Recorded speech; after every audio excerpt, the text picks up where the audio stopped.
Hi అండి, అందరికీ నమస్కారం. డిఎస్సికి ప్రిపేర్ అయ్యే అభ్యర్థులకు ఎస్జిటి అండ్ ఎస్ఏ వాళ్ళకి సంబంధించి మ్యాథ్స్ సబ్జెక్ట్లో సంఖ్యా వ్యవస్థ టాపిక్ మీద లాస్ట్ 2 వీడియోస్లో చెప్పడం జరిగింది. సో ఇప్పుడు వచ్చేసి సంఖ్యా వ్యవస్థ యొక్క ధర్మాలు. ఫస్ట్ టైం నా వీడియోని చూసేవాళ్ళు నా వీడియోస్ని లైక్ చేయండి, అదేవిధంగా సబ్స్క్రైబ్ చేయండి. డిఎస్సికి ప్రిపేర్ అయ్యే వాళ్ళకి షేర్ చేయండి. సంఖ్యా వ్యవస్థ ధర్మాలు చూసినట్లయితే జీ ఏదైనా ఒక సంఖ్యా సమితి అయినప్పుడు, Z any set of number. సమృద్ధ ధర్మం చూడండి, A comma B belongs to Z అయినా ఏ కామ బి అనేవి జీలో ఉన్నప్పుడు సంకలనం పరంగా సమృద్ధ ధర్మం. సంకలనం పరంగా సమృద్ధ ధర్మం వచ్చేసి A plus B belongs to Z అవుతుంది. అదేవిధంగా గుణాకారం పరంగా సమృద్ధ ధర్మం A into B belongs to Z అవుతుంది.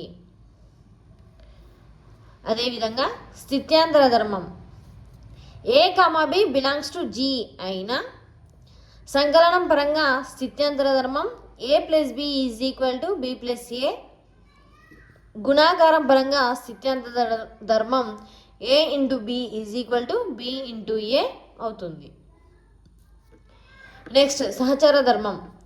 సహచర ధర్మం వచ్చేసి A comma B comma C belongs to Z అయినా కంపెనియన్ ప్రాపర్టీ. సంకలనం పరంగా సహచర ధర్మం వచ్చేసి A plus B plus C is equal to A plus B plus C అవుతుంది. గుణాకారం పరంగా సహచర ధర్మం A into B into C is equal to A into B into C అవుతుంది.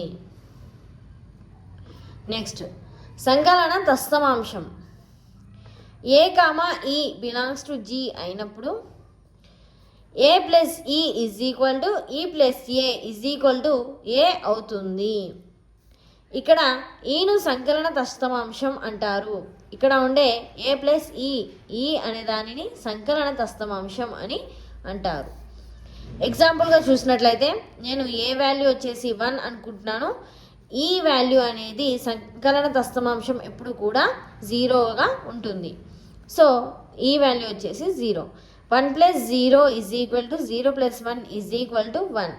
ఇక్కడ నేను ఏ ఈజ్ ఈక్వల్ టు 1, ఈ ఈజ్ ఈక్వల్ టు 0 సంకలన తస్తమాంశం. సంకలన తస్తమాంశం వచ్చేసి 0. నోట్ చూడండి, సహజ సంఖ్యా సమితిలో తప్ప మిగిలిన అన్ని సమితులలో సంకలన తస్తమాంశం అనేది 0.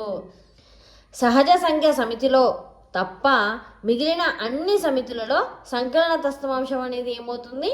0గా ఉంటుంది. నెక్స్ట్ గుణాకార తస్తమాంశం. A comma E belongs to Z అయినప్పుడు A into E is equal to E into A is equal to A అవుతుంది. ఇక్కడ ఈను గుణాకార తస్తమాంశం అంటారు. సంకలన తస్తమాంశంలో ఈను సంకలన తస్తమాంశం అంటారు. అదేవిధంగా గుణాకార తస్తమాంశంలో కూడా ఈను గుణాకార తస్తమాంశం అని అంటారు. కానీ గుణాకార తస్తమాంశంలో ఈ వాల్యూ వచ్చేసి 1.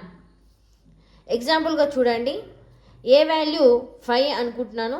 ఈ వాల్యూ వచ్చేసి మనకి ఎంత? 1. So 5 × 1 is equal to 1 × 5 is equal to 5. ఇక్కడ ఏ ఈజ్ ఈక్వల్ టు 5, ఈ ఈజ్ ఈక్వల్ టు 1 అనేవి గుణాకార తస్తమాంశాలు. అన్ని సంఖ్యా సమితులకు గుణాకార తస్తమాంశం 1. ఇక్కడ సంకలన తస్తమాంశం అనేది సహజ సంఖ్యా సమితులు తప్ప అన్ని దాంట్లకి వస్తుంది. కానీ గుణాకార తస్తమాంశం అనేది అన్ని సంఖ్యా సమితులకు గుణాకార తస్తమాంశం అనేది 1గా వస్తుంది. నెక్స్ట్ సంకలన విలోమం. ఏ comma E belongs to Z అయినప్పుడు ఏ ప్లస్ ఈ is equal to E plus A is equal to 0 అవుతుంది. ఈ ఈజ్ ఈక్వల్ టు -a. ఇక్కడ ఈ is equal to plus value అనేది మైనస్. వ్యవస్థితం అయినప్పుడు ఈను ఏ యొక్క సంకలన విలోమం అంటారు. ఏ యొక్క సంకలన విలోమం అనేది -a. ఇక్కడ దీంట్లో సబ్స్టిట్యూట్ చేస్తే ఏ ప్లస్ ఈ వాల్యూ వచ్చేసి minus A is equal to minus A plus A is equal to 0. ఎగ్జాంపుల్గా చూసినట్లయితే ఏ వాల్యూ వచ్చేసి 2 మైనస్ ఏ వాల్యూ వచ్చేసి -2.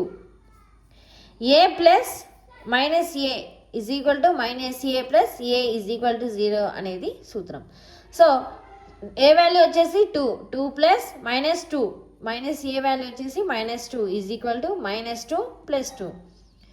2 minus 2 is equal to plus into minus -2 plus 2. 2 minus 2 0, -2 plus 2 cancel కాబట్టి 0. నెక్స్ట్ గుణాకార విలోమం. ఏ comma E belongs to Z అయినప్పుడు A into E is equal to E into A is equal to 1 అయ్యే విధంగా ఈ is equal to 1/a వ్యవస్థితం అయినప్పుడు ఈను ఏ యొక్క గుణాకార విలోమం అంటారు. ఏ యొక్క గుణాకార విలోమం వచ్చేసి 1/a. ఏ ఇంటూ ఈ వాల్యూ వచ్చేసి 1/a is equal to 1/a into A is equal to 1. ఎగ్జాంపుల్గా చూసినట్లయితే ఏ వాల్యూ వచ్చేసి 2, 1/a వాల్యూ వచ్చేసి 1/2. A into 1/a is equal to 1/a into A is equal to 1. ఇది వచ్చేసి గుణాకార విలోమం. ఏ వాల్యూ వచ్చేసి 2 ఇంటూ 1/2, 1/a వాల్యూ వచ్చేసి 1/2 is equal to 1/2 into 2 is equal to 1. So ఇక్కడ 2 న్యూమరేటర్ డినామినేటర్ రెండు క్యాన్సల్, ఇక్కడ డినామినేటర్ న్యూమరేటర్ రెండు cancel. 1 is equal to 1 is equal to 1. Next విభాగ న్యాయాలు. A comma B comma C belongs to Z అయినప్పుడు సూత్రాలు చూడండి. A into B plus C is equal to A B plus A C. Next A plus B into C is equal to AC plus BC. A into B minus C is equal to AB minus AC. A minus B into C is equal to AC minus BC. So ఇవి వచ్చేసి విభాగ న్యాయాల యొక్క సూత్రాలు అన్నమాట. So ఇది ఈరోజు video. నా video నచ్చిన వాళ్ళు లైక్ చేయండి, అదేవిధంగా సబ్స్క్రైబ్ చేయండి. Thank you.